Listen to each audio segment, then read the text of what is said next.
10 के रूप में लेना चाहिए था और हर एक जगह हम अपने उम्मीदवार को चुनाव में लाना चाहिए था। कहीं न कहीं यहाँ भी कमजोरी हुई। और तीसरा बात, जो अधिवेशन से महाधिवेशन से जो पार्टी बनती है, यह भी जो नियमित होना चाहिए था। 3 वर्ष में नगर का अधिवेशन, 4 वर्ष में मानिए जिला प्रदेश का अधिवेशन और 5 वर्ष में राष्ट्रीय महाधिवेशन जो नियमित होना चाहिए था, कहीं न कहीं यहाँ भी चूक हुई है। इसलिए हमारी पार्टी अभी जो आप देख रहे होंगे, जो अधिवेशन महाधिवेशन हुआ है 1 वर्ष पहले,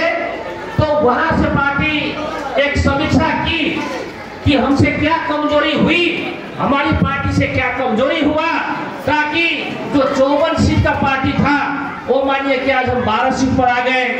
हमसे क्या कमजोरी हुई कि जनता हमसे कट रहा है। हमसे क्या कमजोरी हुई जो कांग्रेस कम्युनिस्ट फिर से इस लोकतंत्र और इस व्यवस्था के विरुद्ध में जा रहा है। हमसे क्या कमजोरी हुई कि मसान घाट में पहुंचाया गया सामंतवादी राज तक फिर से नया खोल ओढ़ के इस व्यवस्था के विरुद्ध में आ रहा है। इस तमाम समीक्षा के बाद जनता समाजवादी पार्टी ने निष्कर्ष लिया है कि क्रांति करने के लिए, एक जनता की मुक्ति आंदोलन लड़ने के लिए सबसे बड़ी बात है क्रांतिकारी पार्टी का निर्माण करना, एक सबल और सक्षम पार्टी का निर्माण करना और व्यापक जनता और कार्यकर्ता के बीच से एक ईमानदार, एक राजनीतिक वैचारिक रूप से स्पष्ट और जो हमारी जो संघर्ष है उसका नेतृत्व करने वाला लीडर सहित की पार्टी चाहिए। इसलिए आप देख रहे होंगे प्रचंड गर्मी के बावजूद भी हमारे जिला के अध्यक्ष, प्रदेश के अध्यक्ष, आपके पालिका के अध्यक्ष, सारे नेताजी गांव घूम रहे हैं, घर घर जा रहे हैं, आपको आग्रह कर रहे हैं, विनती कर रहे हैं कि हम सब फिर से एक बार जो शहीद हो गए, हम आपके लिए, मधेश के लिए,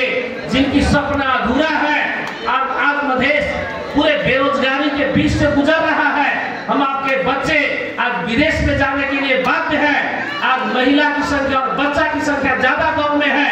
वृद्ध की संख्या ज्यादा गांव में है और हमारे सारे युवा जो देश छोड़ के विदेश जाने की स्थिति में है। इसका मुख्य कारण और कुछ नहीं, यहाँ के जो नस्लवादी शासक वर्ग है, यहाँ के जो खसवादी जो शासक वर्ग है, यहाँ के जो मधेसी जनजाति विरोधी शासक वर्ग है, इसके ही कारण इस देश का दुर्भाग्य है। इसके लिए हमें संगठित होना होगा। हमें फिर से अधूरा जो सपना है, शहीद का जो बलिदान हुआ है, उस पर काम करना होगा। तो आप देख रहे होंगे कि आज पूरे मधेश में झापा से कैलानी कंचनपुर तक, काठमांडू तक और उतना ही नहीं, पहाड़ के दुर्गम पहाड़ में भी आज पार्टी सभी जगह आप